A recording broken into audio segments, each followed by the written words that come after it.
बंदी छोड़ सतगुरु रामपाल जी परमेश्वर जी की जय हो। परमपिता परमात्मा सारी सृष्टि के रचनहार, कुल मालिक, असंख्य ब्रह्मांडों के स्वामी, जगत गुरु, तीनों लोकों में प्रवेश करके सबका भरण पोषण करने वाले राजाधिराज, आत्माधार, नाथों के नाथ, देवों के देव, महादेव, सर्वेश्वर, महेश्वर, मृत्युंजय, अजरो अमर, आदि अनादि, सनातनी प्रभु, जगत पिता जगदीश्वर, श्री श्री एक हजार आठ की उपाधि के वास्तविक अधिकारी, अकाल मूरत शब्द स्वरूपी राम वासुदेव, सर्वगतम ब्रह्म, परम पूज्य, प्रथम पूज्य, परम संत, परम पुरुष, परम धनी, परम दयालु, सत्य कबीर, हक्का कबीर, अल्लाहु कबीर, अल्लाहु अकबर, बाखबर, अल्लाह ताला, जगत के तारणहार, जगत के मुक्तिदाता, जगत के जगन्नाथ, हारे के सहारे, हिंदुओं के राम, मुसलमानों के अल्लाह, सिखों के वायुगुरु, ईसाइयों के मसीह, दया के सागर दयानिधि, करुणा के सागर करुणानिधि, स्वयंभू परिभू, संकट मोचन, कष्ट हरण, मंगल करण, दुख भंजन, अविगत कबीर, निर्विकार निर्विषम परमात्मा, अलय अलेख सतगुरु, आदि अनादि सतगुरु, असली मर्यादा पुरुषोत्तम, असली राम, असली कृष्ण, असली घनश्याम, असली मुरारी, राजाओं के राजा, महाराजाओं के महाराजा, शहंशाहों के शहंशाह, सम्राटों के सम्राट, भगवानों के भगवान, अल्लाहों के अल्लाह, प्रभुओं के प्रभु, मसीहाओं के मसीह, सच्चे वाहिगुरु, बाबाओं के बाबा, पीरों के पीर, सेठों के सेठ, जगत सेठ, सावलसा सेठ, सर्वगुण संपन्न, अनंत कोटि कलाओं के स्वामी, अनंत कोटि ब्रह्मांडों के नायक, योगियों में महायोगी, ध्यानियों में महाध्यानी, सिद्धों में परम सिद्ध, ज्ञानियों में तत्वज्ञानी, ब्रह्म ज्ञानी, महाज्ञानी, परम ज्ञानी, सर्वश्रेष्ठ ज्ञानी, विज्ञानी, युवा कबीर, समृत कबीर, असमवात, अमित ओझा, सच्चे रहनुमा, करीम अल्लाह, सुबहान अल्लाह, दुनिया के अंतिम पैगंबर, 8 सितंबर 1951 से गांव धनाना, जिला सोनीपत, हरियाणा, गांव धनाना, जिला सोनीपत, हरियाणा, भारतवर्ष की पावन भूमि पे प्रकट रियल कल की भगवान, श्री नारायण साकार हरि, श्री बाबा साहेब, नूर अनंत परमात्मा, संत शिरोमणि सतगुरु रामपाल जी परमेश्वर जी के चरण कमल में साध संगति से जुड़े हुए देश विदेश से आप और हम सभी सत्सेवक भाई बहनों का अनंत कोटि दंडवत प्रणाम। सत्साई भाई और बहनों, दया परम पिता परमेश्वर जी की, सारी सृष्टि के सर्जनहार, सारी सृष्टि के मालिक सतगुरु रामपाल जी भगवान की, जिनके विशेष आशीर्वाद से आप और हम सभी सत्सेवक भाई बहन साथ संगति से जुड़कर भक्ति मार्ग पर निरंतर मर्यादाओं में रहते हुए मोक्ष प्राप्ति के लिए आगे बढ़ रहे हैं। भाई और बहनों, गुरुदेव भगवान के विशेष आशीर्वाद से, उन्हीं के मुख कमल से उच्चारित विशेष संदेश जो वर्तमान में उनकी लीला के तहत, उनके मिशन के तहत हिसार जेल से बैठकर बाहर अपने बच्चों के लिए भेजे जा रहे हैं, जो विशेष संदेश विशेष आत्माओं सत्सेवकों के दिलो दिमाग में गंभीरता से बैठे हुए हैं, जो हमारे विश्वास को दृढ़ता के साथ निरंतर आगे की ओर बढ़ा रहे हैं। तो विशेष संदेशों के ऊपर वीडियो बनाने की श्रृंखला जारी है। इसी श्रृंखला में विशेष संदेश नंबर 13 का आज ये पार्ट नंबर 2 है, जिसके ऊपर हम चर्चा करेंगे। भाई और बहनों, उससे पहले आपको बता दें कि पवित्र पुस्तक मुसलमान नहीं समझे ज्ञान कुरान, इस पुस्तक के ऊपर 26 मार्च 2025 से यानी परसों से रात्रि 8 बजे वीडियो शुरू हो जाएंगे। अब परमेश्वर ने पुस्तक लिखी है, अल्लाहु कबीर ने पुस्तक लिखी है, ये कोई सामान्य पुस्तक नहीं है। ये पुस्तक मुसलमान समाज से जुड़े हुए भाई बहनों को तो जगाएगी, यानी उन तक तो संदेशा पहुंचाएगी। अब जागना किसकी किस्मत में है, किसकी किस्मत में नहीं है, वो तो परमेश्वर जाने, उन आत्माओं के संस्कारों के ऊपर निर्भर करता है। साथ साथ हम जितने भी भगत भाई बहन हैं, जो सतगुरु रामपाल जी के फॉलोवर हैं, विशेष तौर पर ये पुस्तक हमें भी बहुत सारे संदेशे देगी। यानी हमें और किस कदर नेकी की ओर आगे बढ़ना है, हमें और कितना नेक भगत बनना है, हमारे अंदर क्या क्या कमियां हैं जिनको हमने अभी दूर करना है, साथ में ये पुस्तक बहुत सारे संदेशे देगी। क्योंकि परमात्मा का चाहे कोई सत्संग हो, चाहे कोई पुस्तक हो, वो पूरे विश्व के मानव के लिए एक संदेश होता है। उसमें भगत भी आ जाते हैं, उसमें जगत भी आ जाते हैं। तो 26 मार्च 2025 से रात्रि 8 बजे फेसबुक पर लाइव वीडियो शुरू हो जाएंगे। आजकल फेसबुक ने एक नया अपडेट दिया है कि जितने भी लाइव वीडियो पहले चले हैं किसी के भी, वो सारे 1 महीने में डिलीट कर दिए जाएंगे। इसलिए जब दास लाइव वीडियो चलाता है तो लाइव वीडियो तो आपने ज़्यादा से ज़्यादा शेयर करना ही है, देखना ही है।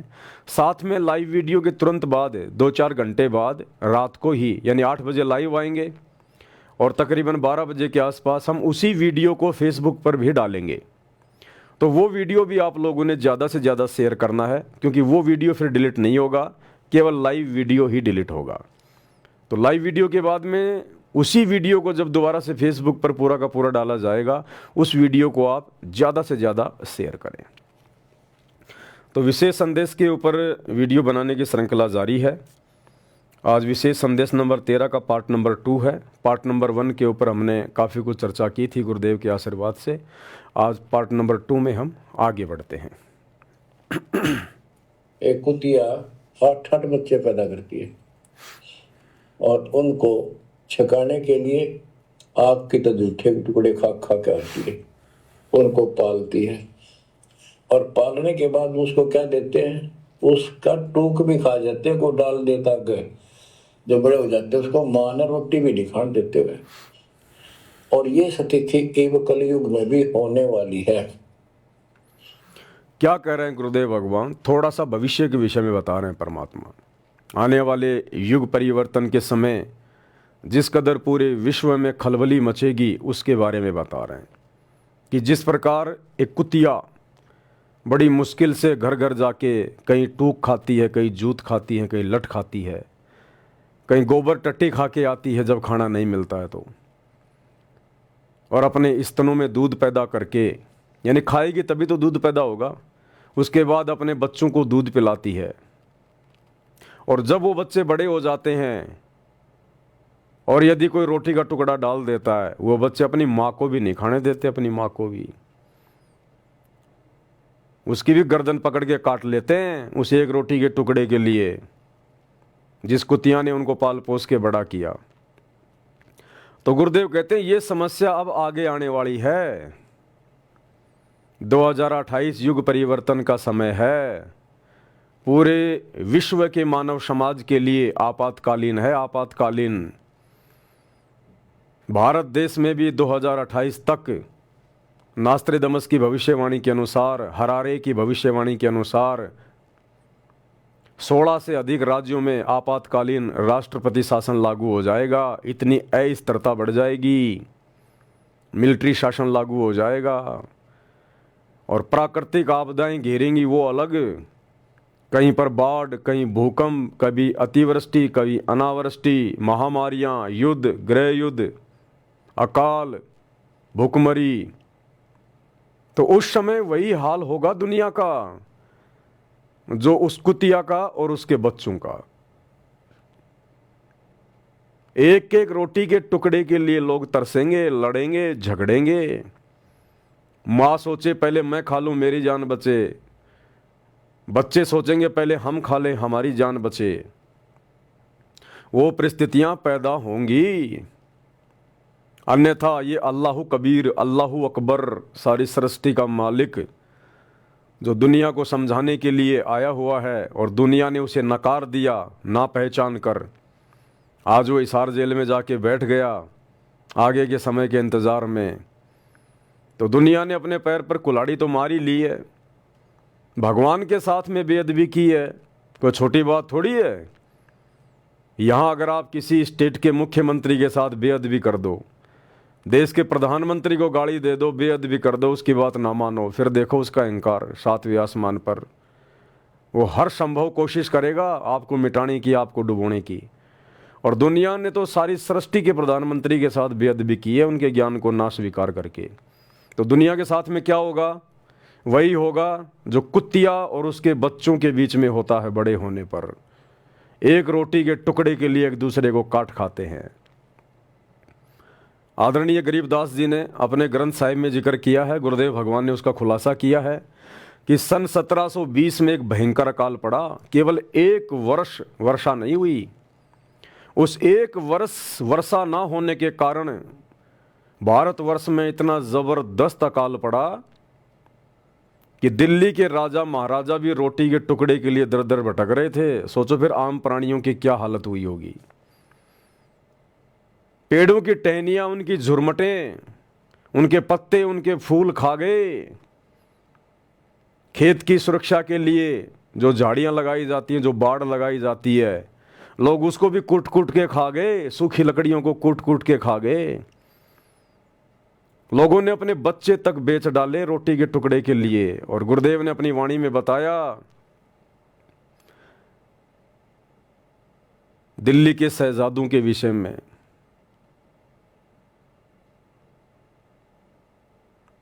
वाणी है, दास को ध्यान नहीं आ रही।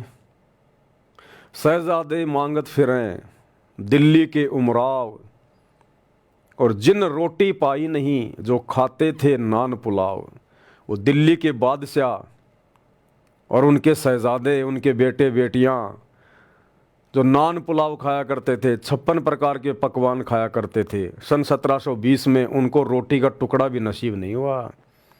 तो कहते हैं वो शहजादे मांगत फिरें दिल्ली के उमराव, और उनको रोटी भी मिली नहीं जो खाते थे नान पुलाव। तो वो समय आने वाले समय में बहुत जल्द आने वाला है।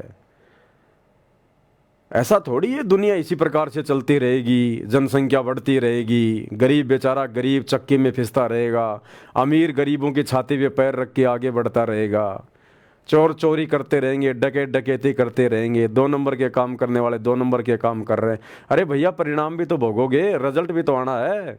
ये थोड़ी है कि बच्चों की पढ़ाई पढ़ाई होती रहेगी, परीक्षा नहीं होगी, रिजल्ट नहीं आएगा।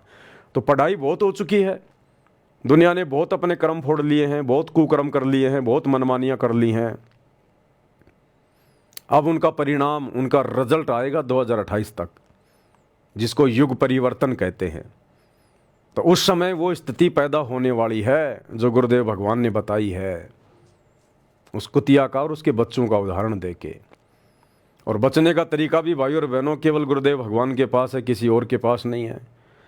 आज आपके पास चाहे 1000 क्विंटल गेहूं है, चाहे 1000 गैस सिलेंडर आपके घर में हैं, लेकिन 2028 युग परिवर्तन में भाई आपको भी इस दौर से गुजरना पड़ेगा। अगर आपके घर में अनाज की कमी नहीं आएगी तो दूसरी प्रकार की कोई कमी आएगी।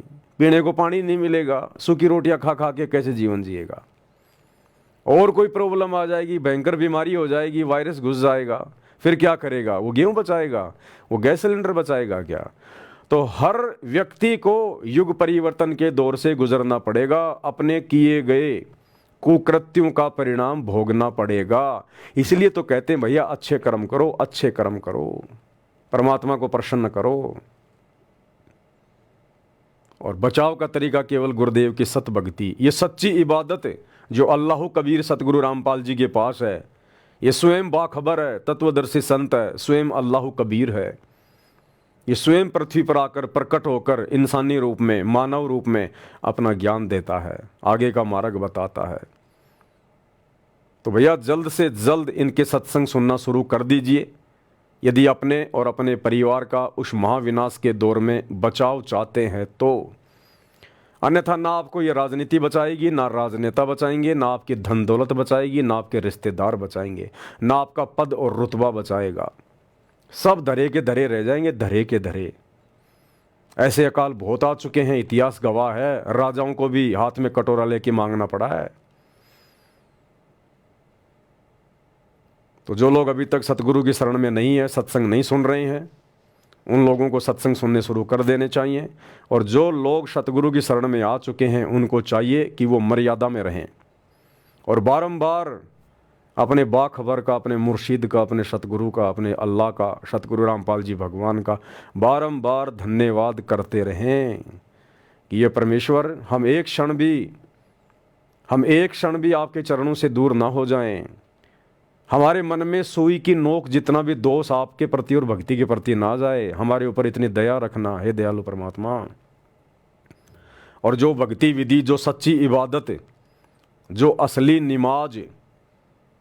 असली निमाज केवल सतगुरु रामपाल जी के भगत करते हैं। बाकी दुनिया का कोई मुसलमान सच्ची निमाज नहीं करता।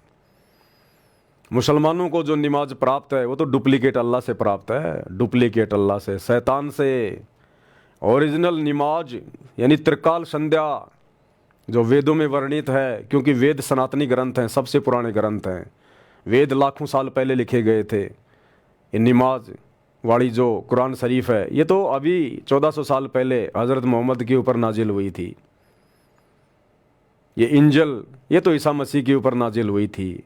ये जबूर ये तो हज़रत दाऊद के ऊपर नाजिल हुई थी। तौरात ये तो हज़रत मूसा के ऊपर नाजिल हुई थी। और वेद सतयुग में दे दिए गए थे, आज से 40 लाख साल पहले ही दे दिए गए थे वेद। तो वेद सनातनी ग्रंथ हैं, सबसे पुराने ग्रंथ हैं। और त्रिकाल संध्या वास्तविक जो संध्या है, जो नमाज है, नमाज का मतलब होता है आरती स्तुति करना, प्रार्थना करना। मुसलमान नमाज कहते हैं, हिंदू आरती कह देते हैं। हम भगत भाई बहन जो सतगुरु रामपाल जी के भगत हैं, हम उसको नित्य नियम कह देते हैं। नमाज का अर्थ होता है भगवान तक अपनी स्तुति, अपनी अर्ज, अपनी प्रार्थना पहुंचाना। तो वर्तमान में मुसलमान जो नमाज कर रहे हैं वो तो वास्तव में नमाज भी नहीं है, उसमें तो आदेश दिए जा रहे हैं, ए हजरत तू ऐसा कर, तू ये कर, तू वो कर। नमाज कौन कर रहा है, स्तुति कौन कर रहा है, वो तो आदेश दिए जा रहे हैं। तो वास्तव में नमाज क्या है, ये सतगुरु रामपाल जी की शरण में आने के बाद आपको मिलेगी।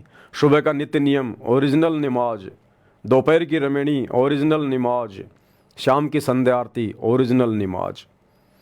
तो गुरुदेव भगवान ने हमें जो ओरिजिनल नमाज दी है और जो पांचों यज्ञ हमें दिए हैं, हमने मर्यादाओं में रहकर प्रत्येक को जैसा गुरुदेव ने बताया वैसा ही हमने करना है। और मर्यादा ना टूटे हमारी, अब इस बात का हमने विशेष तौर पर ख्याल रखना पड़ेगा, क्योंकि मर्यादा नहीं है तो भक्ति नहीं। आप कितना नमाज कर लो, कितना अपना पांचों यज्ञ कर लो, कितने सत्संग सुन लो, कितना सुमरण कर लो, अगर आपके पास मर्यादा नहीं है, आप मर्यादा में नहीं रहे, मर्यादा आपने तोड़ दी, गुरु का वचन तोड़ दिया, तो आपके संस्कार ही आपको बचाएंगे। अगर संस्कार मजबूत होंगे तो आप बचोगे, और संस्कार कमज़ोर होंगे, इधर आपने मर्यादा तोड़ दी, तो आपका बचाव उस विनाश के समय में नहीं होगा। तो इन बातों का हम सभी भगत भाई बहनों ने बहुत विशेष तौर पर ध्यान रखना है। माँ बाप की कोई कदर नहीं करता, लगभग हो चुकी है। तो ये हो क्या रहा है, एक लेवा एक देवा दुत्तम कोई किसी का पिता नहीं पुत्तम रण संबंध जुड़ा एक ठाटा अंश में सब बारा बटा। आज मर जाएंगे हम, कौन बेटा साथ मरेगा, और कट्ठे मर भी गए कि एक्सीडेंट में तो पता नहीं कौन कहाँ जन्म लेगा, कोई कहाँ जन्म लेगा। तो क्या सांग है, वो किस चीज के ऊपर आप आंख बंद करके बैठे हो, ये आंख खोलनी पड़ेगी। गुरुदेव भगवान हमें समझा रहे हैं, हमें बता रहे हैं जो सत्य है, जो हकीकत है। और हर धर्म के अंदर आपको यही देखने को मिलेगा, आपको यही सुनने को मिलेगा। धर्म कोई भी गलत नहीं है, धर्म कोई भी शिक्षा नहीं देता, क्योंकि धर्म पैगंबरों के द्वारा चलाया जाता है, धर्म अवतारों के द्वारा चलाया जाता है। धर्म एक संस्था होती है, धर्म के कुछ नियम होते हैं, कुछ कायदे होते हैं, कुछ मर्यादा होती है, लेकिन उन धर्मों को मानने वाले आगे चलकर उस धर्म का स्वरूप बिगाड़ देते हैं। जिन पैगंबरों ने, जिन नबियों ने, जिन रसूलों ने, जिन अवतारों ने, जिन महापुरुषों ने वो धर्म चलाए थे, उस समय उन्होंने अच्छी शिक्षाएं दी थी। अगर वर्तमान का इंसान, वो चाहे किसी भी धर्म से जुड़ा हुआ है, अगर उन महापुरुषों के नियमों के अनुसार चले तो यहाँ बहुत अच्छा वातावरण हो सकता है, बहुत अच्छा माहौल हो सकता है। लेकिन आगे चलकर 100, 200, 400, 5 साल बाद उन महापुरुषों के जाने के बाद धर्म का स्वरूप बिगड़ जाता है, कोई भी मर्यादा में नहीं रह पाता है, सारी मर्यादाओं की धज्जियाँ उड़ा दी जाती हैं और उस धर्म का स्वरूप बिगाड़ दिया जाता है। जैसे हज़रत मोहम्मद जी ने कितना अच्छा एक धर्म चलाया, एक पंथ चलाया, इस्लाम, और इस्लाम को मानने वाले को मुसलमान कहा जाने लगा। मुसलमान, मुसल्ले ईमान, यानी जो ईमान का पक्का हो। कौन सा ईमान? जो शिक्षा हज़रत मोहम्मद जी ने इस्लाम धर्म में लागू की थी कि मांस को छूना भी नहीं, किसी जीव की हत्या नहीं करनी, मांस भक्षण नहीं करना, ये तो राक्षसों का भोजन है। शराब को किसी ने छूना भी नहीं है, ब्याज किसी ने लेना भी नहीं है, झूठ नहीं बोलना, किसी का हक नहीं मारना, किसी भी कमज़ोर आदमी को सताना नहीं है। बहुत सारी शिक्षाएं अच्छी अच्छी, जो लगभग सभी धर्मों में आपको मिलेंगी। हिंदू धर्म में भी यही नियम थे, सब धर्मों में। नानक जी ने भी यही नियम बताए, क्योंकि सभी महापुरुष उस पूर्ण परमात्मा अल्लाह कबीर से परिचित थे, अल्लाह अकबर से, कबीर भगवान से परिचित थे। लेकिन आज मानता कौन है उन नियमों को? कोई फॉलो नहीं करता उन नियमों को। तो वही बात यहां गुरुदेव भगवान कह रहे हैं कि आपने हर प्रकार से उन नियम और मर्यादाओं को फॉलो करना पड़ेगा।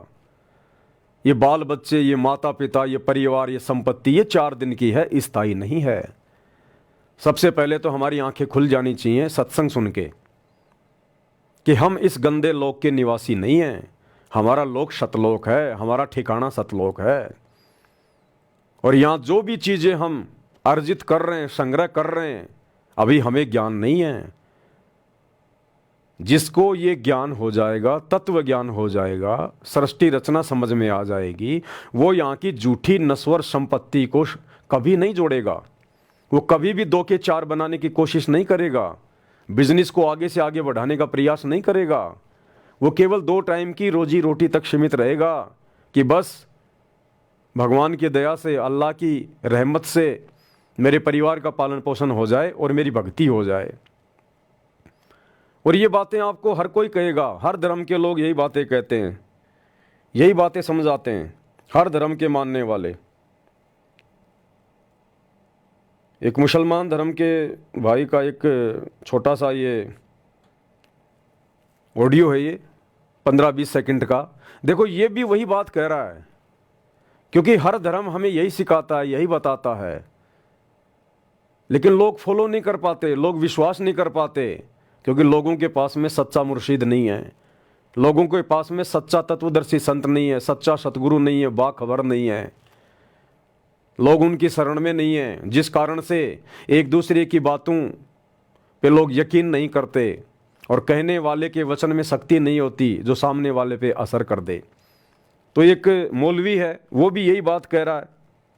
भाई, अब अगर कुरान तो कहता कायम करो दीन को, हमने अपने रसूल को भेजा है दीन के इजहार के लिए, गलबे के लिए, जिहाद करो उसके लिए।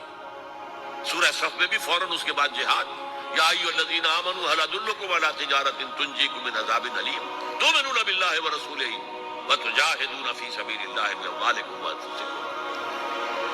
और सूरह सफ में तो जो सख्त आयत आई है, नबी से कह दीजिए, ये है लोगों, अगर तुम्हें अपने बाप और बेटे और भाई और बीवियां या बीवियों के लिए शौहर और रिश्तेदार और वो माल जो तुमने बड़ी मेहनत से जमा किए हैं और वो कारोबार जो तुमने बड़ी मेहनत से जमाए हैं और अंदेशा रहता है कि कहीं फसाद बाजारी ना हो जाए, और वो महल जो तुमने तामीर किए हैं, जो हवेलियां बनाई हैं जो तुम्हें बहुत महबूब है, अगर इन 8 चीजों की मोहब्बत अल्लाह और उसके रसूल और जिहाद की मोहब्बत से बढ़ती है, अगर ज्यादा है तो जाओ दफा हो जाओ इंतजार। भाई, अब अगर कुरान तो क्या कहा जा रहा है, पैगंबर क्या कह रहा है कुरान में, मौलवी साहब बता रहे हैं, ये सबके लिए, पूरे विश्व के लिए है कि अगर किसी इंसान को 8 चीजों से मोहब्बत है, अपने नबी से बढ़कर, अपने अल्लाह से बढ़कर, अगर उन 8 चीजों में मोह है, ममता है, तो आप मोक्ष के अधिकारी नहीं है, दफा हो जाओ, चले जाओ आप। कौन? परिवार, बेटा बेटी, भाई बंधु, माता पिता, पत्नी, और पत्नी के लिए उसका पति यानी उसका सोहर, वो मकान जो तुमने बनाए हैं, वो गाड़ियां जो तुमने खरीदी हैं, वो संपत्ति, सोना चांदी, पैसा रुपया जो तुमने जोड़ा है, अगर इन तमाम चीजों में तुम्हारी मोह ममता अगर तुम्हारे सतगुरु से बढ़कर है, तुम्हारे लिए परमात्मा से बढ़कर है, तो दफा हो जाओ, तुम मोक्ष के अधिकारी नहीं हो। और वही बात सारी गुरुदेव भगवान कह रहे हैं। गुरुदेव भगवान सिंपल तरीके से कह रहे हैं, गुरुदेव भगवान सिंपल तरीके से कह रहे हैं कि ये 21 ब्रह्मांड इस काल की प्रॉपर्टी है, काल की संपत्ति है। इसने सतलोक में तप करके 3 बार सतयुग प्लस 65 या 60, ऐसा कुछ 64 युग, तो 3 बार में इसने तप किया और तप करके इसने 21 ब्रह्मांड प्राप्त किए, और हम इस काल के साथ आ गए इसके 21 ब्रह्मांडों में। अब ये प्रॉपर्टी हमारी नहीं है, ये काल ने तपस्या करके परमात्मा से प्राप्त कर रखी है। और ये सबको पता है कि जो हम जोड़ रहे हैं, जो हम इकट्ठा कर रहे हैं, इकट्ठा करके फिर हम इन पत्थरों में पैसा लगा देते हैं। गुरुदेव ने मकान बनाने से मना नहीं किया, लेकिन आवश्यकता के अनुसार बनाओ, उसको दिखावे के रूप में मत बनाओ। आवश्यकता है 2 कमरों की, बना रहे हो 10 कमरे 4 कमरे, बाकी मैं किराए पे चढ़ा दूंगा, किराया आएगा। आगे मैं दुकानें लगा देता हूं, दुकानें खोल देता हूं, रोड पे मेरी जमीन है, किराया आएगा, बैठा बैठा खाऊंगा। ये सब भक्ति मार्ग में नहीं चलता।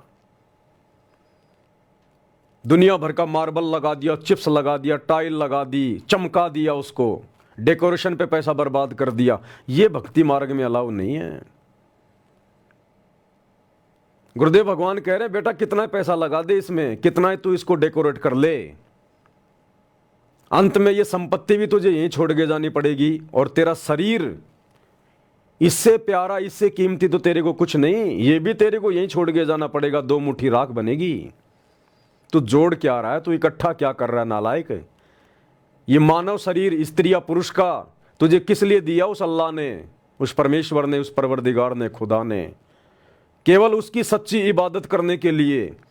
तो सबसे पहले तो ये देख कि वो सच्चा खुदा कौन है, कहाँ है, कैसा है, कैसे मिलेगा, पहले तो उसकी जानकारी प्राप्त कर।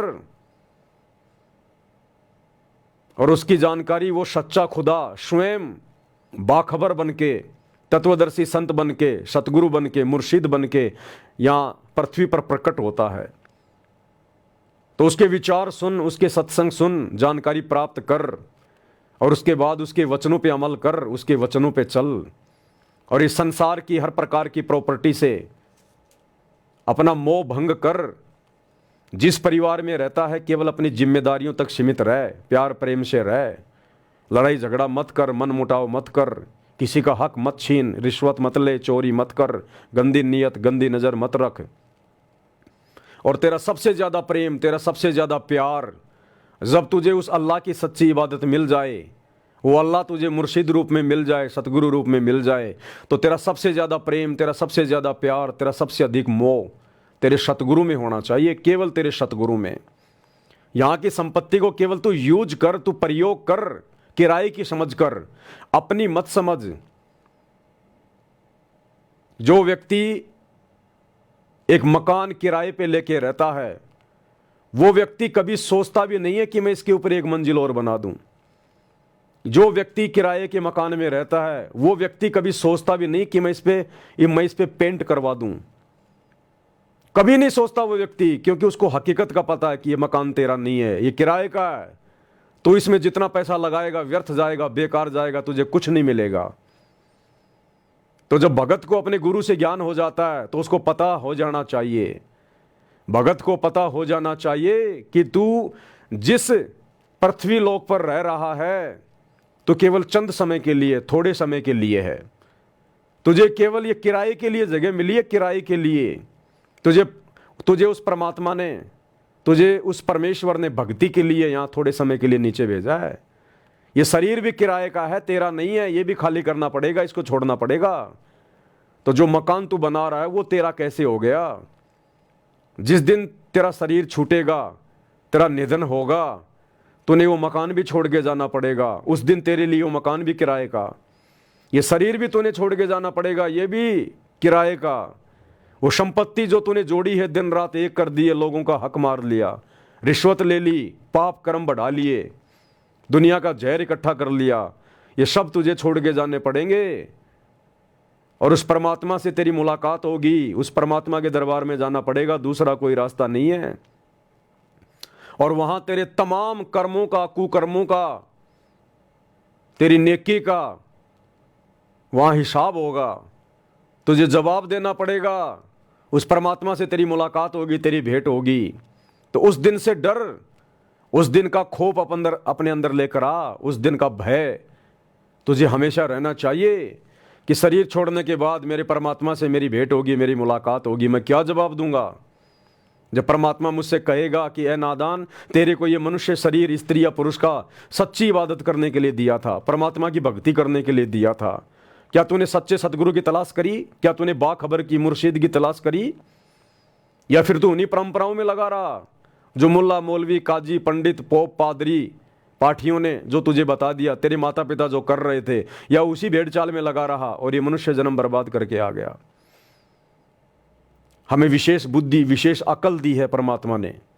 हम जानवर नहीं हैं, हम पशु पक्षी नहीं हैं। हम आपस में सलाह मशवरा कर सकते हैं, चिंतन मनन कर सकते हैं, विचार कर सकते हैं, सही क्या है गलत क्या है इसका निर्णय कर सकते हैं। हम शास्त्रों को पढ़ सकते हैं, हम सच्ची भक्ति सच्चे खुदा के बारे में जान सकते हैं। अन्य पशु पक्षियों को ये छूट नहीं है, इतनी बुद्धि उनके अंदर नहीं है। और यदि हमने ये विशेष काम नहीं किया और शरीर छोड़कर चले गए तो हम में और पशु पक्षियों में क्या अंतर रहा, जानवरों में क्या अंतर रहा? वो जानवर भी आए, पैदा हुए, बड़े हुए, फिर उन्होंने लोगों को पैदा करना शुरू किया, उनके पालन पोषण में लगे रहे, अंत में मर गए। और वही काम एक इंसान करता है, आया, पैदा हुआ, बड़ा हुआ, फिर वो पैदा करने लग गया, खाया पिया, बच्चों का पालन पोषण किया, मोह ममता में पड़ा रहा और अंत में वो भी मर गया। तो फिर इंसान में और जानवर में भला क्या अंतर? तो परमात्मा से फिर मुलाकात होगी, परमात्मा हिसाब मांगेगा क्या किया जाके।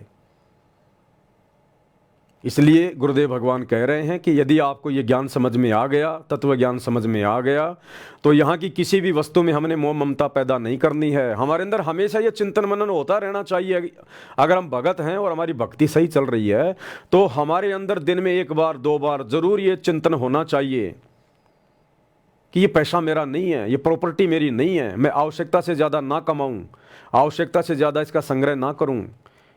अगर मेरे गुरु का आशीर्वाद मेरे ऊपर नहीं रहा, मेरा गुरु नाराज हो गया, तो ये पैसा भी मेरे कोई काम नहीं आएगा, मेरी कोई मदद नहीं करेगा। दुनिया भी मेरी बैरी, मेरी शत्रु हो जाएगी। अगर मेरा दोस्त, अगर मेरा सतगुरु जो मेरा सबसे बड़ा दोस्त है, अगर वो मुझसे नाराज हो गया तो दुनिया भी बैरी हो जाएगी। और अंत में ये पैसा, ये प्रॉपर्टी, ये धन, ये सोना चांदी, ये बाल बच्चे, परिवार, दुनिया, ये रिश्तेदार, ये मेरे साथ नहीं जाएंगे। ऐसे ऐसे ना जाने मेरे कितने जन्म हो चुके हैं। हर जन्म में मेरे पास में रिश्तेदार थे, माता पिता थे, बेटा बेटी थे, धन था, गाड़ी थी, कोठी थी, आज कहाँ है पता भी नहीं है। और मरने के बाद मैं इसको भी छोड़ जाऊंगा, ये नहीं जाएगी साथ, सबको पता, ये परम सत्य है। लेकिन फिर भी लोग चिंतन मनन नहीं करते, विचार नहीं करते। क्यों नहीं करते? क्योंकि वो अभी सच्चे बाखबर की शरण में नहीं है, सच्चे गुरु की शरण में नहीं है, तत्वदर्शी संत की शरण में नहीं है, जो उन आत्माओं में चिंतन मनन करने की शक्ति डाल सके। दुनिया भर के मुल्ला मौलवी पंडित काजी आचार्य शंकराचार्य सारा दिन चिल्लाते रहते हैं, यही बातें बताते हैं, क्योंकि शास्त्रों में तो यही लिखी हुई है, और क्या बताएंगे ये। लेकिन उनकी बातों का किसी आम व्यक्ति के ऊपर कोई असर नहीं होता। ना मुल्ला मौलवियों की बातों का मुसलमान धर्म के फॉलोवर के ऊपर कोई असर हो रहा, ना आचार्य शंकराचार्य और पंडितों की बातों का हिंदू धर्म के फॉलोवर पे कोई असर हो रहा। क्यों? कारण क्या है? क्योंकि उनके वचन में शक्ति नहीं है। वो केवल बोलते हैं अपने धार्मिक धंधे के लिए, अपनी पब्लिसिटी के लिए, अपनी मान बढ़ाई के लिए। वो खुद उन चीज़ों पे अमल नहीं करते, जिस कारण से उनके द्वारा बोले गए वचन में शक्ति नहीं है। वो किसी और पे असर नहीं करते। जब तक सुनेंगे तब तक अच्छे लगेंगे, लेकिन जैसे ही वहाँ से जाएंगे फिर वो बातें दिलो दिमाग से दूर हो जाएंगी। इसलिए सच्चे मुर्शिद, सच्चे सतगुरु रामपाल जी की शरण में आना बहुत ज़रूरी है। ये परमात्मा सबके लिए आता है, क्योंकि ये सभी का पिता है। ये मुसलमानों का भी पिता है, हिंदुओं का भी पिता है, जैनियों का, सिखों का, ईसाइयों का, सभी का पिता है, क्योंकि ये सच्चा खुदा है। इस परमात्मा ने कोई धर्म नहीं बनाया, कोई जातियां नहीं बनाई, इसने कोई संप्रदाय नहीं बनाए। इसने हमारे को मनुष्य बना के भेजा था, इंसान। इसने मुसलमान बना के नहीं भेजा, इसने ईसाई या हिंदू बना के नहीं भेजा, इसने इंसान बना के भेजा। इंसान, ये धर्म तो हम बना बैठे, धर्म के ठेकेदार बना बैठे अपने स्वार्थ के लिए।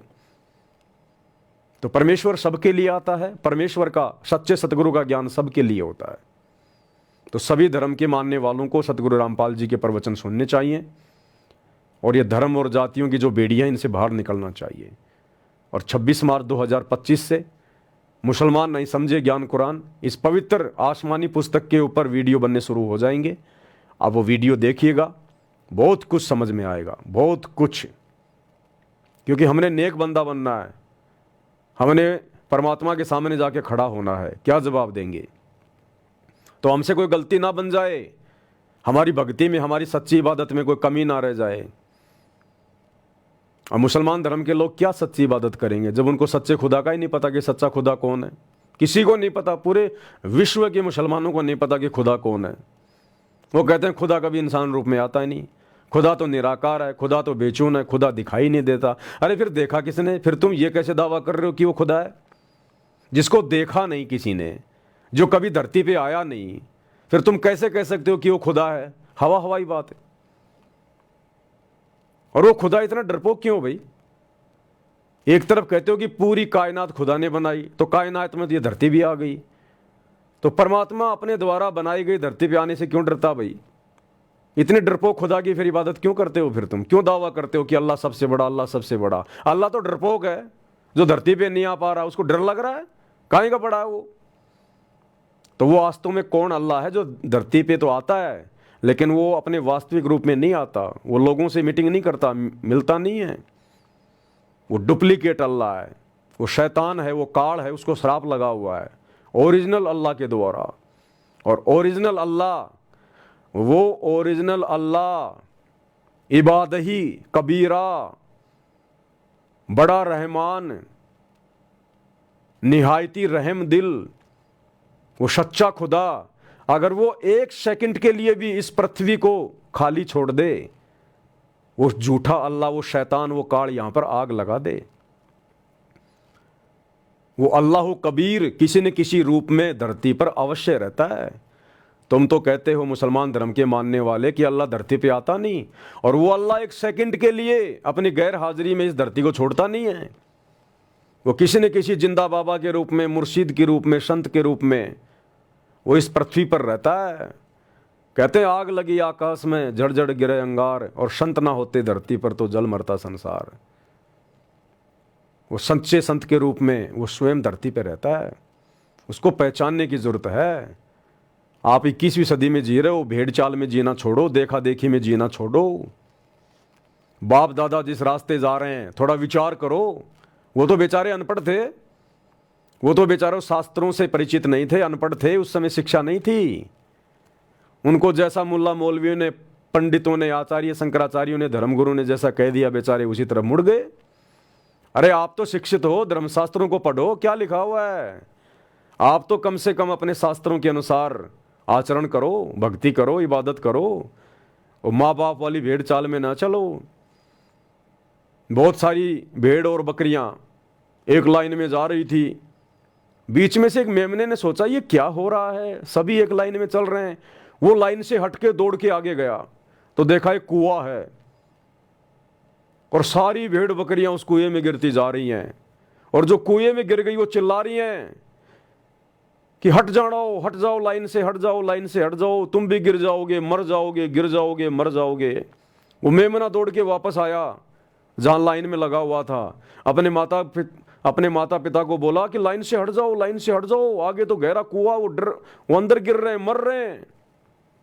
और माता पिता कह रहे नादान बच्चे, ये देख तेरे दादा परदादा, तेरे पूर्वज सब इसी लाइन से तो जा रहे हैं, लग जा तू भी लाइन में।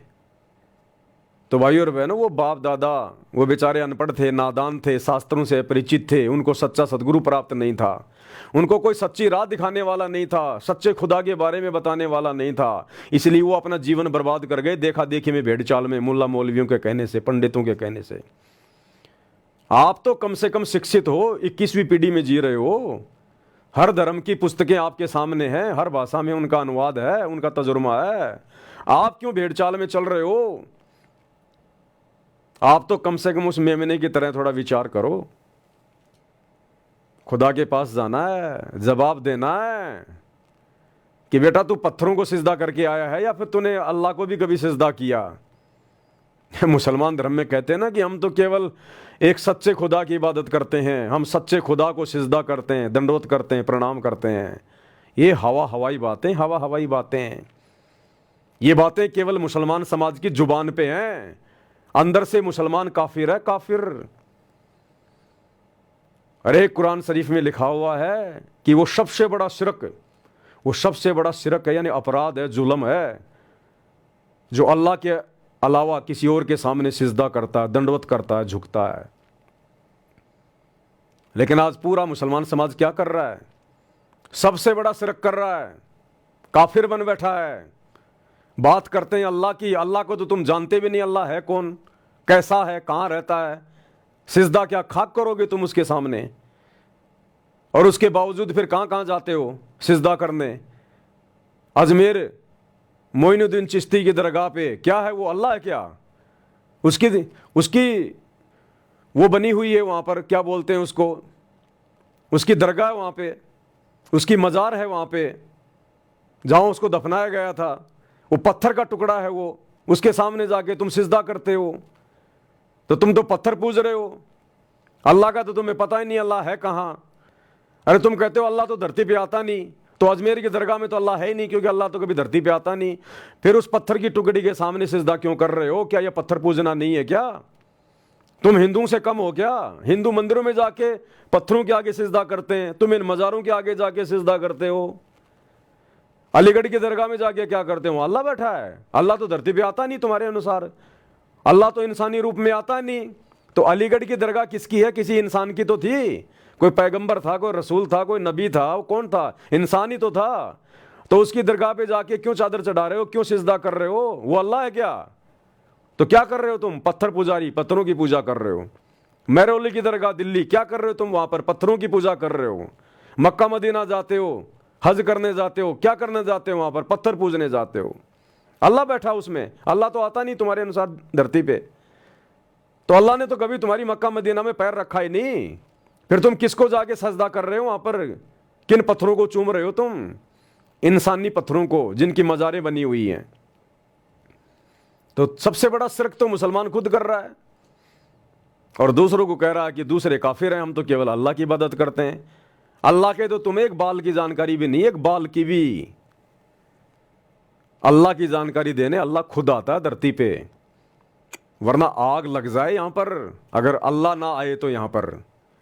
लेकिन आप लोग भेड़ बकरी की तरह सिर्फ देखा देखी में चल रहे हो, आंखों पे काली पट्टी बांध के। हर धर्म के मानने वालों की यही हालत है, यही हालत है। सबके सब काफिर हैं, सबके सब काफिर। अगर एकमात्र दुनिया में यदि कोई सच्ची इबादत कर रहे हैं सच्चे खुदा की, केवल सतगुरु रामपाल जी के फॉलोवर, केवल अपने गुरुदेव भगवान की इबादत करते हैं, अपने सच्चे मुर्शिद की इबादत करते हैं, बाकी सब काफिर हैं जितने भी धर्म के मानने वाले हैं। तो भैया ऐसी बात नहीं बनेगी। अल्लाह को जाके मुंह दिखाना है, अल्लाह को जाके मुंह दिखाना है। तो आज अल्लाह आया हुआ है सन 1994 से सत्संग कर करके तुम्हें जगा रहा है, बता रहा है।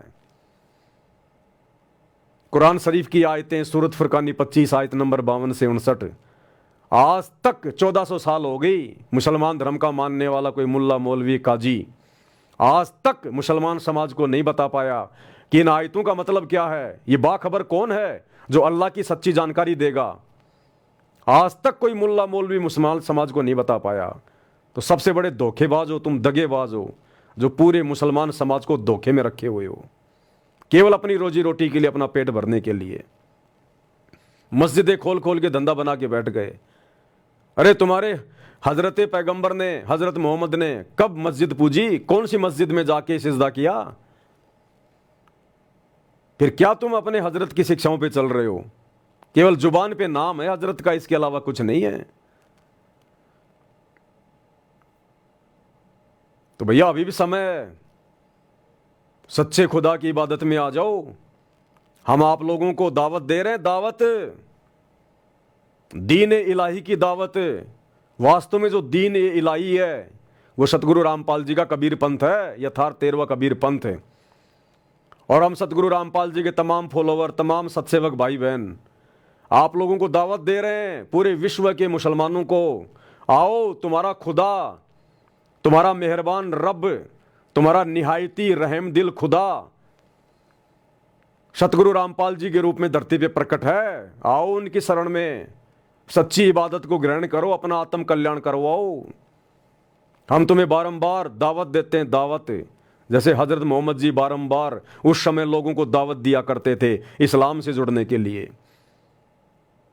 सच्चा इस्लाम यदि आज धरती पर है तो सदगुरु रामपाल जी के चरणों में है।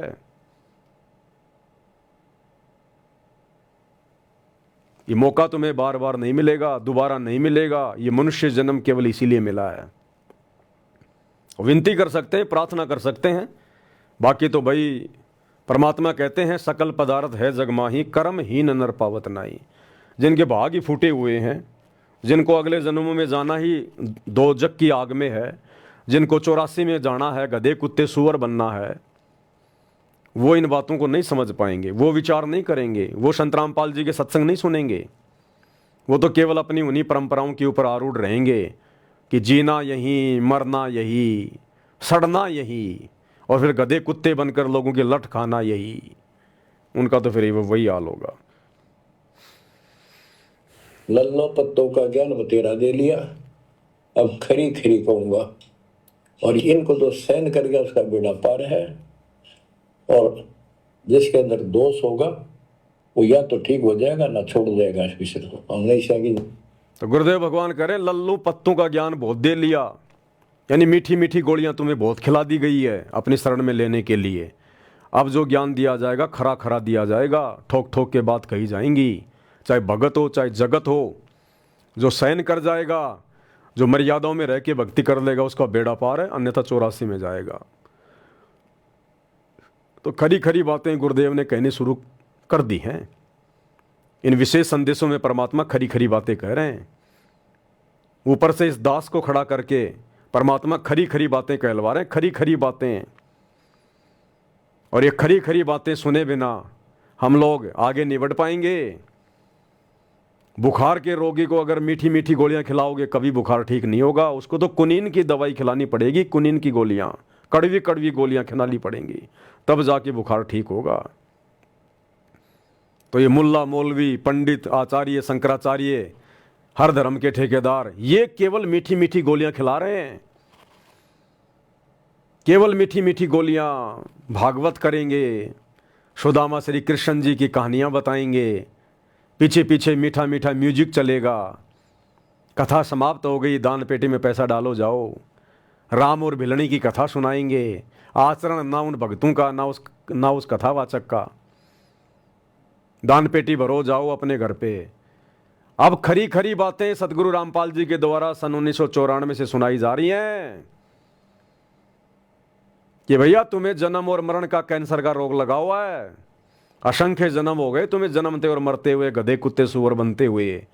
इन्हीं रामकृष्ण की भक्ति करते करते, इन पैगंबरों की इबादत करते करते, मस्जिदों को पूजते पूजते गधे कुत्ते सुअर बन के फिर रहे हैं तुम्हारे पूर्वज। ये पैगंबर, ये रसूल, ये नबी, ये अवतार, ये ब्रह्मा विष्णु महेश, ये सब गधे कुत्ते सुअर बनते हैं। 84 लाख योनियों में जाना पड़ता है इनको, क्योंकि इनकी इबादत भी सच्ची इबादत नहीं है। ये सब शैतान के अधीन है। शैतान के अधीन है दुर्गा। दुर्गा शैतान की जो है वो पत्नी है। दुर्गा से मिलकर शैतान ने 3 बच्चे उत्पन्न किए, ब्रह्मा विष्णु महेश। ब्रह्मा विष्णु महेश के माध्यम से फिर ये नीचे की पूरी सृष्टि चल रही है, जिसमें हिंदू, मुस्लिम, सिख, ईसाई सब लोग शामिल हैं। तो भैया सच्ची इबादत तो दुर्गा के पास भी नहीं है, ब्रह्मा विष्णु महेश के पास नहीं है, 33 करोड़ देवी देवताओं के पास नहीं है। फिर ये ब्रह्मा विष्णु महेश जो अपने पैगंबर भेजते हैं, जो अपने नबी भेजते हैं, रसूल भेजते हैं, अवतार भेजते हैं, इनके पास कहां से आएगी? जब ब्रह्मा विष्णु महेश के खुद के विषय में लिखा हुआ है श्रीमद् देवी भागवत महापुराण में 3रे स्कंद में, ये खुद स्वीकार कर रहे हैं कि हमारा तो आविर्भाव अर्थात जन्म और तिरोभाव अर्थात मृत्यु हुआ करती है। अपनी माता दुर्गा से कह रहे हैं श्री विष्णु जी कि हम तीनों देवता भी हम नित्य नहीं है, यानी अविनाशी नहीं है, हमारा भी जन्म मरण होता है। और ये काल, ये ब्रह्म, ये शैतान, ये गीता जी में खुद कह रहा है, अध्याय 4 श्लोक 5, अध्याय 4 श्लोक 9, अध्याय 12 श्लोक 2 कि मैं अविनाशी नहीं हूं, मेरा भी जन्म और मरण होता है। ये खुद अर्जुन को कह रहा है गीता का ज्ञान देते समय, ये ब्रह्म शैतान। तो बताओ फिर इनकी इबादत करने वाले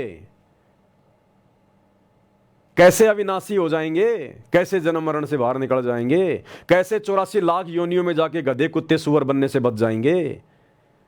अरे थोड़ा बहुत तो विचार करना चाहिए हमारे को। हम ये अपने आसपास गधे कुत्ते सुअर देख रहे हैं। ये मुसलमान भाई रोजाना ना जाने कितने बकरे काटते हैं, कितने जानवर काटते हैं, कितने मुर्गे काटते हैं। अरे कम से कम विचार करो, उनमें भी तो रूह है, उनमें भी तो आत्मा है। क्या उनको दर्द नहीं होता? केवल शरीर का ही तो फर्क है, बाकी सब कुछ उनके अंदर है। इमोशन भी है, मोह ममता भी है, दर्द उनको भी होता है। तो वो इतना दुख क्यों उठा रही हैं, क्यों कट रहे हैं?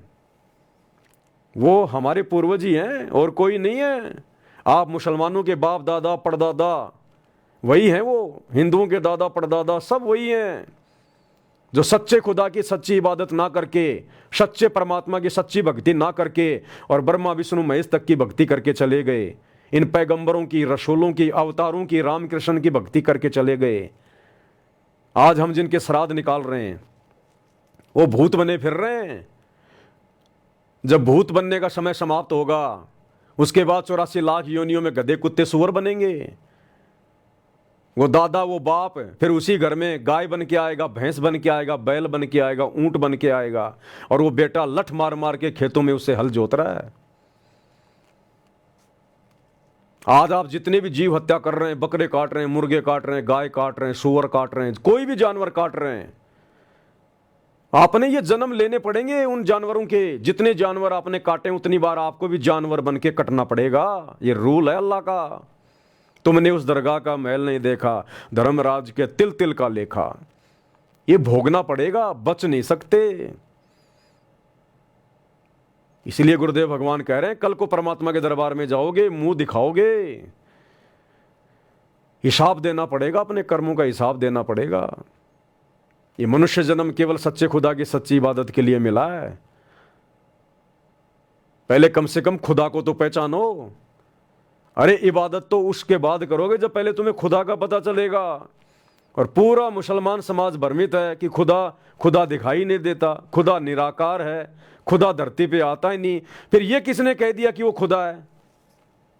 फिर ये कैसे कह रहे हो तुम कि वो खुदा है, जब वो किसी को दिखाई नहीं दिया, वो किसी से मिलता ही नहीं है, वो धरती पे आता ही नहीं है, तो फिर ये किसने कह दिया कि वो खुदा है?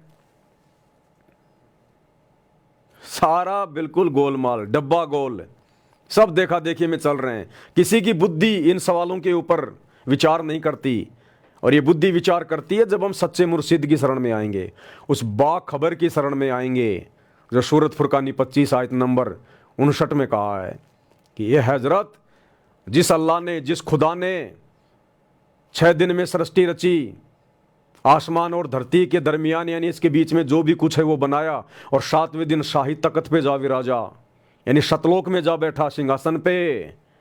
उसकी खबर किसी बाखबर से जा पूछ, किसी जानने वाले से पूछ, तो वो बाखबर वर्तमान में सतगुरु रामपाल जी हैं, वो जानने वाला।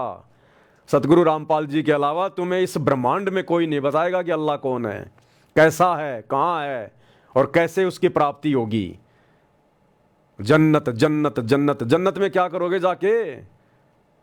अरे जन्नत में तो बाबा आदम नहीं जा पाया, तुम्हारा कोई भी नबी नहीं जा पाया जन्नत में, कोई भी नबी नहीं जा पाया जन्नत में।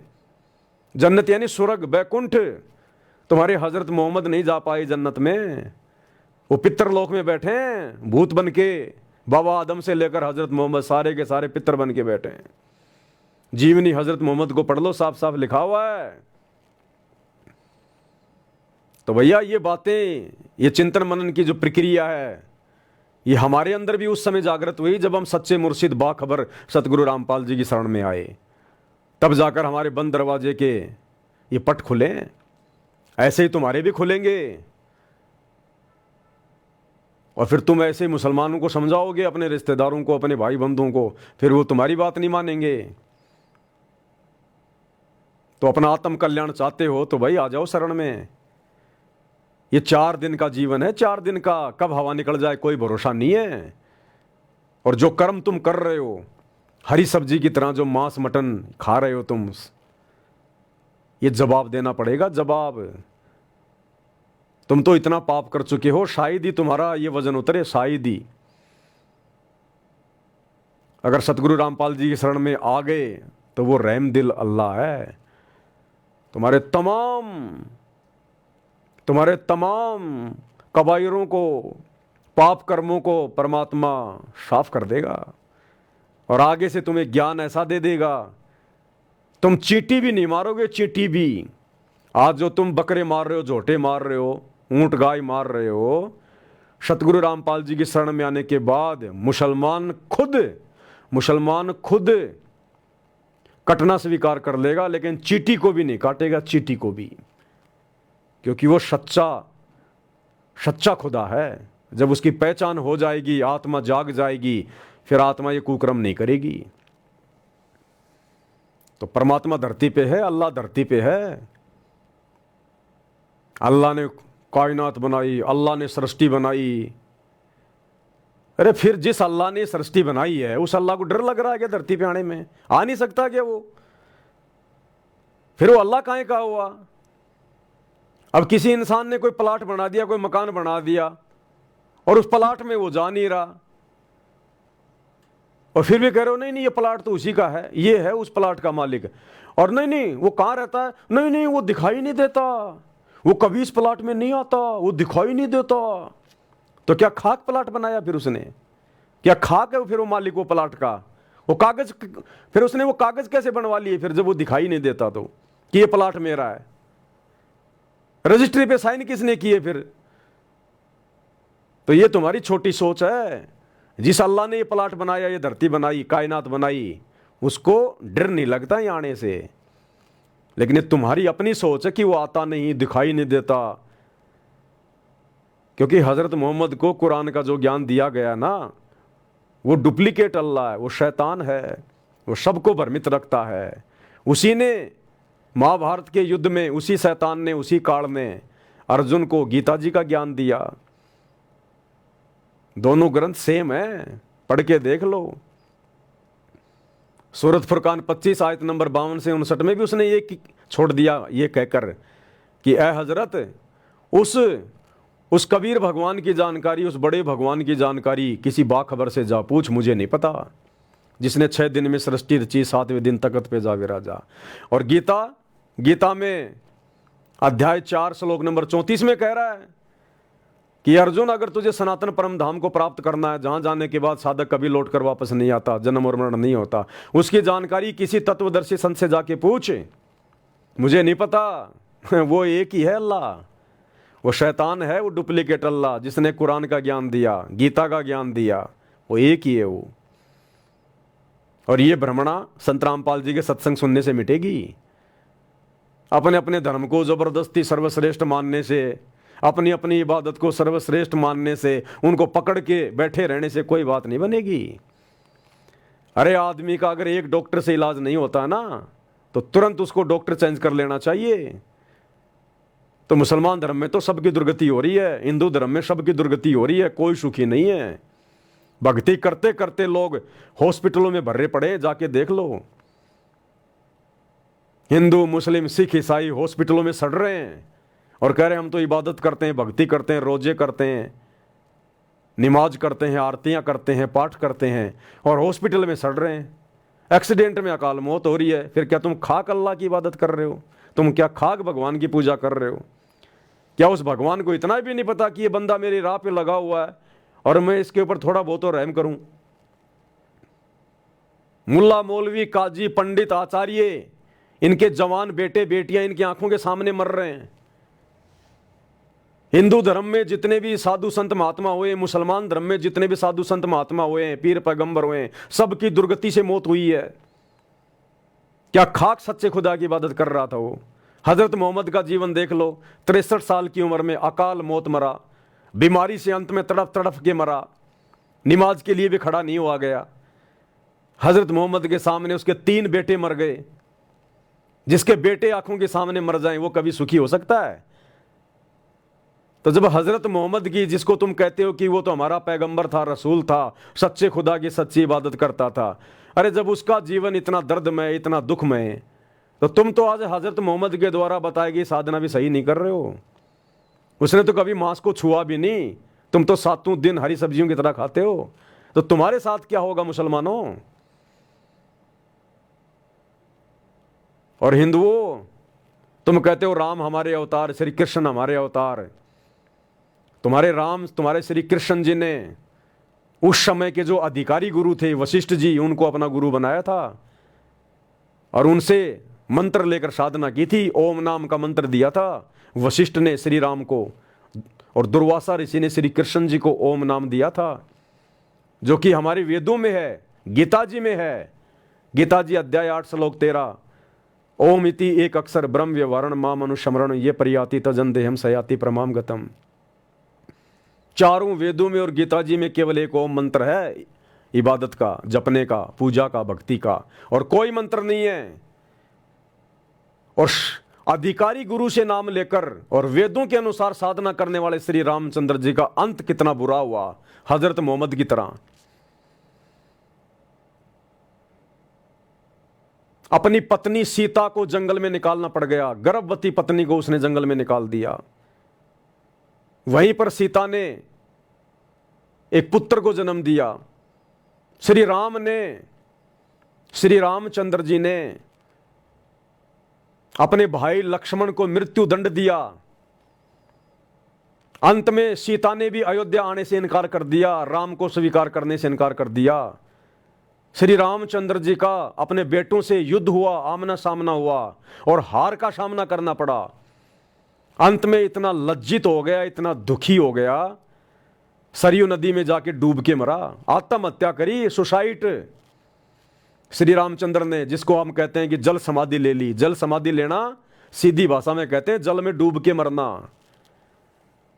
तो ये दुर्गति तो उस अवतार की, विष्णु के अवतार की, जो वेदों के अनुसार साधना कर रहा था, ओम नाम का जाप कर रहा था, अधिकारी जो है गुरु बना रखा था। और वर्तमान के हिंदुओं, तुम क्या कर रहे हो? तुम्हारा तो कोई गुरु भी नहीं है। अरे तुम तो देखा देखी राधे राधे श्याम मिला दे, हरे राम हरे कृष्णा राम राम जय जय राम, ये तो कोई मंत्र भी नहीं है, इनका तो कोई कहीं कोई जिक्र ही नहीं है, ना गीता में ना वेदों में। तुम तो भेड़ चाल में चल रहे हो। और वर्तमान में संत रामपाल जी के अलावा धरती पर किसी भी धर्म के लिए कोई अधिकारी गुरु नहीं है। अगर मुसलमानों को भी भक्ति करनी है तो संत रामपाल जी की शरण में आना पड़ेगा। आज पूरी पृथ्वी पर इनके अलावा भक्ति करवाने का कोई अधिकारी गुरु नहीं है। तो जब श्री रामचंद्र जी की वेदों के अनुसार साधना करते करते ऐसी दुर्गति हुई, तो वर्तमान के हिंदुओं की क्या होगी? जो राधे राधे श्याम मिला दे, बस खाली इसी नाम का रट्टा लगा रहे हैं, मंदिर में जा रहे हैं। श्री रामचंद्र जी कौन से मंदिर में गए थे भाई? द्वापर में श्री कृष्ण जी वेदों के अनुसार साधना करते थे, ओम नाम का जाप करते थे। ऋषि दुर्वासा को अपना आध्यात्मिक गुरु बना रखा था। जो संदीपनी थे वो केवल उनको अक्षर ज्ञान करवाते थे, आध्यात्मिक गुरु नहीं थे संदीपनी जी। संदीप जी ने केवल उनको पढ़ाया था, अक्षर ज्ञान दिया था। आध्यात्मिक गुरु थे दुर्वासा जी, तो दुर्वासा ने ओम नाम का मंत्र दिया। अंत में श्री कृष्ण जी की दुर्गति से मौत हुई। जीते जी श्री कृष्ण जी का सारा खानदान, उनके बेटे, उनकी बेटियां, उनकी औरतें, उनका भाईचारा, उसका यादव समाज श्री कृष्ण जी की आंखों के सामने कट कट के मर गया, कट कट करे, दुर्वासा ऋषि के श्राप के कारण। अरे जिस व्यक्ति की आंखों के सामने उसके हजारों बेटे मर जाएं, औरतें मर जाएं, उसके रिश्तेदार मर जाएं, उसके खानदान का सत्यानाश हो जाए, वो कभी सुखी हो सकता है क्या? तो श्री कृष्ण जी के सामने पूरा खानदान कट कट के मर गया उसका। और अंत में बालिया नाम के शिकारी ने जहर लगा हुआ तीर श्री कृष्ण के पैर में मारा, तड़प तड़प के हाय हाय करके मरा। अरे तुम्हारा अवतार जो वेदों के अनुसार भक्ति करता था, अधिकारी गुरु बना रखा था, ओम नाम जपता था, राधे राधे नहीं जपता था, और उसकी दुर्गति से मौत हुई। तो वर्तमान में जो लोग देखा देखी में लगे हुए हैं, ना जिनके गुरु अधिकारी हैं, आप लोगों का क्या होगा? तो हर धर्म के, हर पैगंबरों की, रसूलों की, अवतारों की यही दुर्गति हुई है। क्यों? क्योंकि इन रसूलों को, इन पैगंबरों को, इन नबियों को, इन अवतारों को वो शैतान आके मिलता है, शैतान। हजरत मोहम्मद को कुरान शरीफ का ज्ञान दिया शैतान ने दिया, इसीलिए तो सामने नहीं आया। अल्लाह था तो सामने आता ना। ये कहते हैं अल्लाह निराकार है, तो फिर अल्लाह ने वो कुरान कैसे लिख दी? अल्लाह ने वो कुरान की आयतें कैसे लिख दी फिर? अरे हाथों से तो लिखी होंगी, मुंह से तो बोल के लिखी होंगी, मन में सोचा होगा। फिर तुम ये कैसे कह रहे हो कि अल्लाह निराकार है? और फिर कह रहे हैं 7वें दिन, 6 दिन में सृष्टि रच के 7वें दिन वो तख्त पे जा विराजा। तो तख्त पे कौन बैठेगा? निराकार कभी तख्त पे बैठेगा क्या? अरे जो निराकार है, जो दिखाई नहीं देता, जिसका कोई आकार नहीं है, फिर उसके लिए तख्त की जरूरत क्या है? वो तो हवा में घूमता रहे फिर। अरे भैया, ये तख्त यानी ये कुर्सी, इस कुर्सी की जरूरत उसको पड़ेगी जो साकार होगा, दिखाई देता होगा। ये कुर्सी बैठने के लिए तो बनाई गई है, निराकार के लिए थोड़ी बनाई गई है। अब कोई कहे कि कुर्सी बनाइए इंसानों के लिए, और कोई भाई इंसान कैसा? इंसान तो निराकार है, इंसान दिखाई थोड़े देता है, तो कुर्सी क्या फिर खाक बनाई है? क्यों बनाई फिर ये? जब इंसान दिखाई नहीं देता, निराकार है, तो कहीं भी पढ़ लेगा, कहीं भी घूम लेगा हवा में, कुर्सी पे बैठने की क्या जरूरत है? तो खुद मुसलमान भाई कह रहे हैं सूरत फुरकान 25 आयत नंबर 59 में कि वो अल्लाह जिसने 6 दिन में आसमान और धरती के दरमियान जो कुछ था वो बनाया, और 7वें दिन शाही तख्त पे जा बैठा। तो निराकार का तख्त पे क्या बैठेगा? तुम्हारी बुद्धि ऑफ है, बुद्धि। सतगुरु रामपाल जी के सत्संग सुनो, उनके शरण में आओ, तब खुलेगी या नहीं खुलेगी। इस शैतान ने बहुत मोटा ताड़ा लगा रखा है, अलीगढ़ वाला, और उसमें भी जर लग गई, जर लगा दी तुम्हारे धर्मगुरुओं ने, अज्ञान ठोक ठोक के। अब ये जर भाई सतगुरु रामपाल जी की चाबी से खुलेगी। जब तक उनके सत्संगों के हथौड़े नहीं मारे जाएंगे, ये तुम्हारा ताला नहीं खुलेगा। अरे संसार में जितने आचार्य, शंकराचार्य, धर्मगुरु, मुल्ला, मौलवी, काजी, पोप, पादरी, पाठी है ना, अरे उनसे लाखों गुना उत्तम ज्ञान तो सतगुरु रामपाल जी के छोटे छोटे भक्तों को है, छोटे छोटे भक्तों को। चारों शंकराचार्यों को एक साइड में बिठा दो, और सतगुरु रामपाल जी के एक भगत को, जिसको 5-10 साल हो गए नाम लिए हुए, उसको एक तरफ बिठा दो। शास्त्रों के आधार से, ज्ञान के आधार से, तर्क वितर्क के आधार से वो चारों शंकराचार्य मुंह की खा के जाएंगे। अरे शंकराचार्य तो छोड़ो, अगर ब्रह्मा विष्णु महेश अगर खुद भी आ जाए ज्ञान चर्चा करने, तो सतगुरु रामपाल जी के भक्तों के आगे मुंह की खा के जाएंगे वो। तो कहां भूले भटके हो, कहां बैठे हो भाइयों, हिंदू, मुस्लिम, सिख, ईसाइयों? आ जाओ शरण में परमात्मा के। समय बहुत थोड़ा बचा है, बाद में फिर नाक रगड़ रगड़ के आओगे, और जो जितना लेट आएगा उसकी सुनवाई उतनी लेट होगी। जो जितना लेट आएगा उसकी सुनवाई उतनी लेट होगी। फिर ये ऑफर थोड़े समय के लिए है, विचार कर लेना, ये मनुष्य शरीर क्यों मिला है, ये गधे कुत्ते सुअर, इनको देख के विचार कर लेना। तुम जो ये काट रहे हो ना, ये आत्माएं सुनी नहीं है, इनका रखवाड़ा अल्लाह है। ये उस अल्लाह के शरीर से पैदा हुई है ये आत्मा। उस अल्लाह ने अपने शब्द से आत्माएं पैदा की हैं, ये सुनी नहीं है। तुम इनको सुना समझ के काट रहे हो ना कि इनका रखवाड़ा कोई नहीं है। हिसाब देना पड़ेगा जब उसकी दरगाह में जाओगे। तुमने उस दरगाह का महल नहीं देखा, धर्मराज के तिल तिल का लेखा। कैसे बचोगे? क्या मुंह लेके जाओगे अपने परवरदिगार के सामने? उस दिन का भी थोड़ा विचार कर लो। अभी समय है, गुरुदेव के प्रवचन सुन लो, सत्संग सुन लो। तो क्या कह रहे हैं गुरुदेव? तेरा दे लिया, अब खरी आंख खोलनी पड़ेगी। लल्लो पत्तों का ज्ञान बतेरा दे लिया, अब खरी खरी कहूंगा। और इनको तो सहन कर गया उसका बेड़ा पार है। और जिसके अंदर दोष होगा वो या तो ठीक हो जाएगा ना छोड़ जाएगा इस विषय को। हमेशा की जरूरत भी नहीं है। बच्चों, सतगुर मिले तो इच्छा मिटे, पद मिल पदे समाना, चल हंसा उस लोक उठाऊं जो आज ही अमर स्थान। क्या ये बालकों के गीत हैं या कोई नावल की बातें हैं? ये गॉड गिवन गिफ्ट आपके लिए एक अनमोल ज्ञान है। मन तो चल रहे सुख के सागर, जा शब्द सिंधु रत्ना कर। संत गरीबदास जी अपने उस निज स्थान को देख कर आए, परम पिता के साथ जाकर, और वहां की व्यवस्था देखी, वहां का सुख देखा, वहां की अजर अमर स्थान और देव देवता रूपी स्त्री पुरुष देखे। बेटा बेटी देखे। फिर वो नीचे आया, जब सारी बात बता दी, मन तो चल रहे सुख के सागर, जहां शब्द से दूर लगे। गुरुदेव भगवान कह रहे हैं जब गरीबदास जी परमात्मा के साथ अल्लाह कबीर के साथ जो जिंदा बाबा के रूप में उनको मिले थे, जब उनके साथ ऊपर गए, सतलोक में गए, सब कुछ देखा, वहाँ का सुख देखा, वहाँ का वैभव देखा, वहाँ का विलास देखा, वहाँ की स्त्री और पुरुष देखे, वहाँ का वो देश देखा, तो ये नीचे ये पृथ्वी लोक 21 ब्रह्मांड, ये शैतान का लोक, कूड़े का ढेर नजर आ रहा था, कूड़े का ढेर। उसके बाद आके गरीबदास जी ने हम सभी को जगाया, चेताया कि भाइयों किस कूड़े के ढेर में पड़े हो, गंदगी में पड़े हो। उस शतलोक में चलो, 7वें आसमान पर रियल में वो है जन्नत, असली स्वर्ग तो वो है परमात्मा का सतलोक सचखंड, जो यहाँ से 16 संग कोस की दूरी पे है। इस शैतान के स्वर्ग, महास्वर्ग, बैकुंठ, जन्नत, ये कुछ नहीं है उसके आगे। ये तो हमें धोखे में रखता है, थोड़े बहुत समय के लिए जन्नत में रख लेगा, स्वर्ग में रख लेगा, फिर नीचे वापस डाल देगा जब हमारी भक्ति खत्म होगी दान पुण्य वाली, फिर नीचे डाल देगा, गधा कुत्ता सुअर बना देगा। ये प्रोसीजर सदा से चलती रहती है इसकी, कि सतलोक में चलो, वहां के ठाठ बाट, वहां के सुख,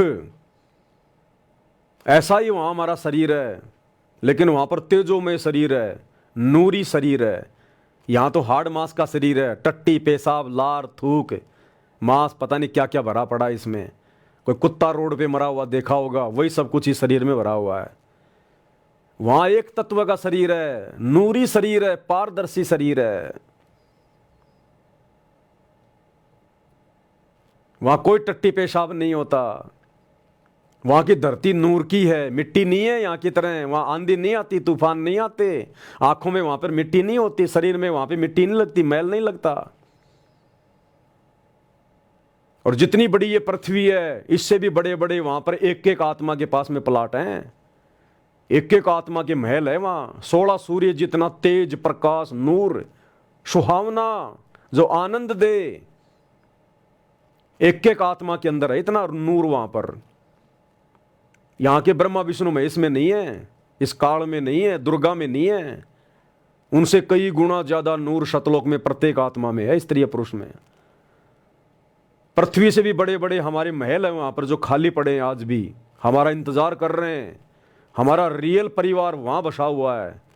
हम अपनी नादानी से शैतान के साथ आ गए। यहां सभी का विमान खड़ा वहां पर, पर्सनल विमान सबके घर के आगे, क्योंकि वो शतलोक है, किसी चीज की कमी नहीं, अभाव नहीं है। यहाँ एक मोटरसाइकिल लाने के लिए ना जाने कितने पापड़ बेलने पड़ते हैं, एक 4 व्हीलर गाड़ी लाने के लिए कितने झूठ बोलने पड़ते हैं, कितने पैसे जमा करने पड़ते हैं, और फिर किस्ते वाले पीछे पीछे, वो भाई आगे आगे, कभी मोबाइल बंद, कभी ससुराल में हूँ, हाँ बाहर आ गया, ये आ गया। और वहाँ पर्सनल विमान खड़े हैं, पर्सनल विमान, जो विमान ब्रह्मा विष्णु महेश के पास भी नहीं है। इतने ठाठ बात, इतने सुख हैं वहां पर। और कभी मरना नहीं, यहां तो मृत्यु। कब यहां कोई रोग घेर ले, हॉस्पिटल में सड़ना पड़े, वहां कोई रोग नहीं, कोई दुख नहीं, कोई मृत्यु नहीं, सदा सदा का जीवन, अखंड जीवन, अविनाशी शरीर, किसी चीज का भाव नहीं, कोई काम धंधा नहीं करना पड़ता। या तो सुबह निकलो, सारा दिन काम धंधा पीटो, रात को 12 बजे उसी सोच में पड़े रहो, कल ये करना है, परसों ये करना है, इसको लेना है, उसका देना है। वहां कुछ नहीं, ना लेना ना देना। अपने बाप सच्चे अल्लाह, कबीर भगवान, सतगुरु रामपाल जी के भंडार से खाएंगे वहां। जिस प्रकार किसी सेठ का, किसी धनी का छोटा बच्चा, 8-10 साल का बच्चा, उसको कोई चिंता नहीं होती खाने पीने कमाने की, कोई टेंशन नहीं होती, अपने बाप की गाड़ियों में घूमता है, ऐश करता है। ऐसे ही सतलोक में हम सब अपने परमपिता परमेश्वर, कबीर अल्लाह, सतगुरु रामपाल जी भगवान की पनाह में, उन्हीं के आशीर्वाद से, उसी के भंडार से सब कुछ खाएंगे, सब कुछ मिलेगा। यहाँ तो वो टेस्ट भी नहीं है। जैसे कोई केला खा के फेंक दे, तो केला तो ओरिजिनल वस्तु है, खाने वाला तो आनंद ले रहा है। अब वो केला, उसको चींटियां खा रही हैं, भेड़ बकरियां खा रही हैं, इस प्रकार सतलोक में जो ओरिजिनल वस्तुएं हैं, सेब संतरे केले आम अंगूर, समझो हम तो उसका छिलका खा रहे हैं यहां पर, छिलका। ओरिजिनल टेस्ट तो वहां है, ओरिजिनल वस्तु वहां है।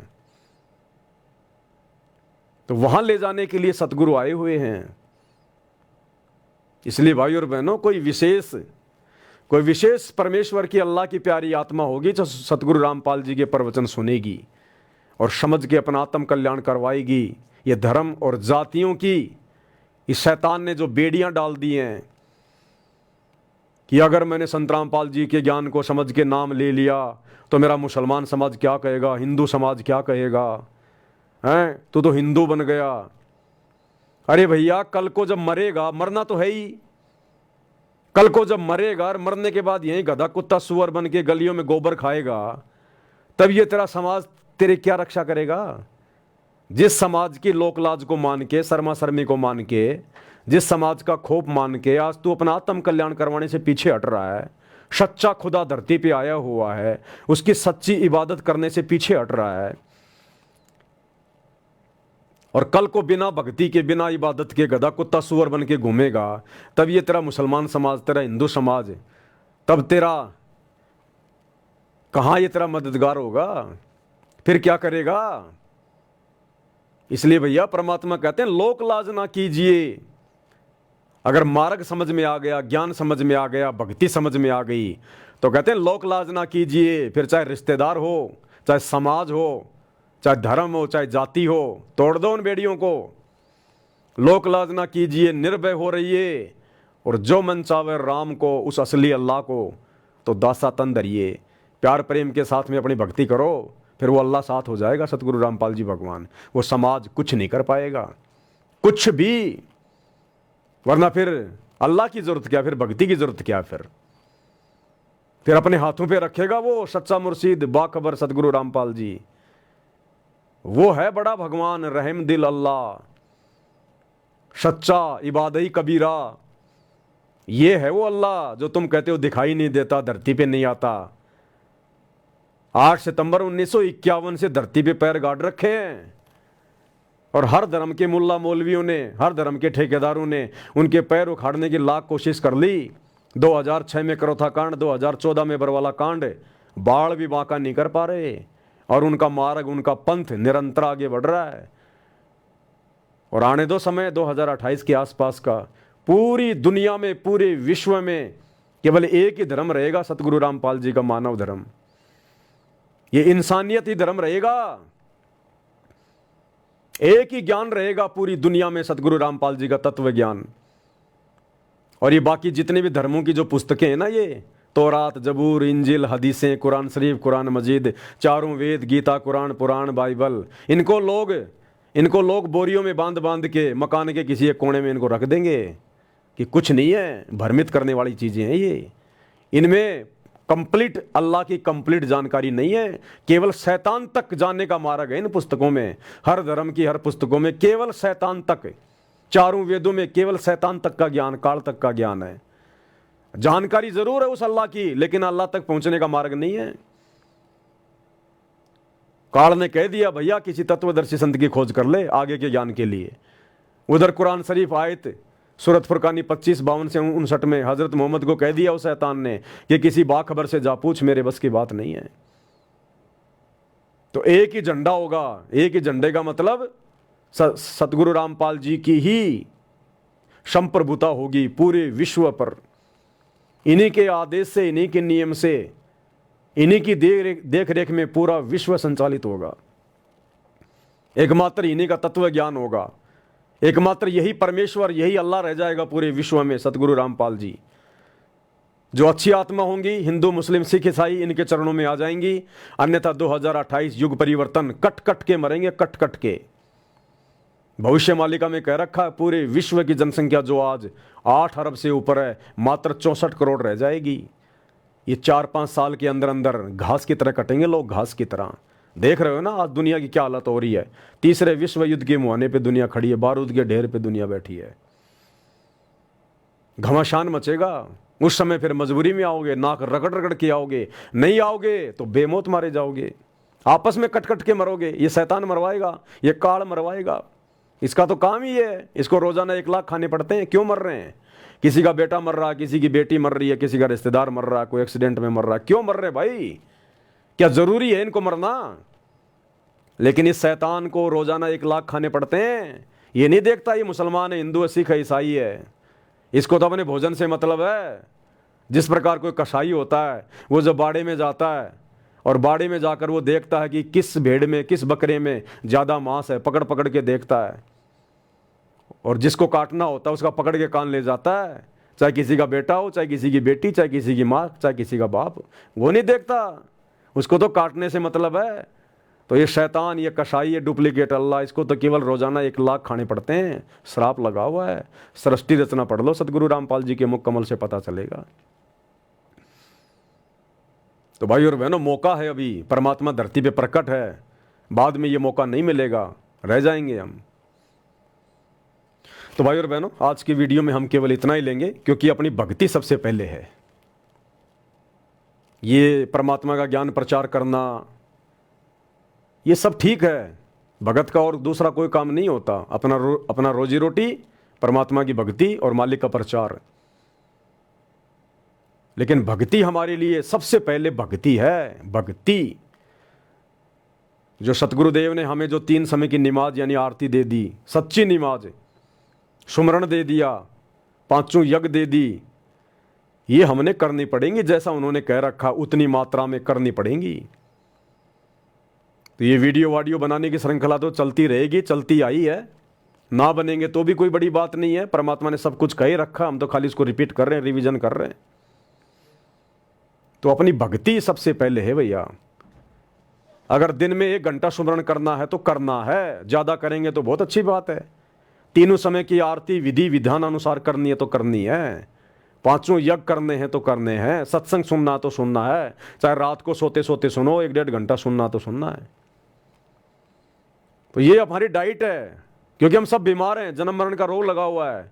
गुरुदेव ने हमारे को ये मेडिसिन दी हुई है, तो हम खुद मेडिसिन खाएं नहीं और दुनिया को रोग कटवाने की शिक्षा देते रहें, वीडियो बनाते रहें, तो उससे क्या भला हो जाएगा? दुनिया का तो भला हो जाएगा, मेरा तो मर गया मठ।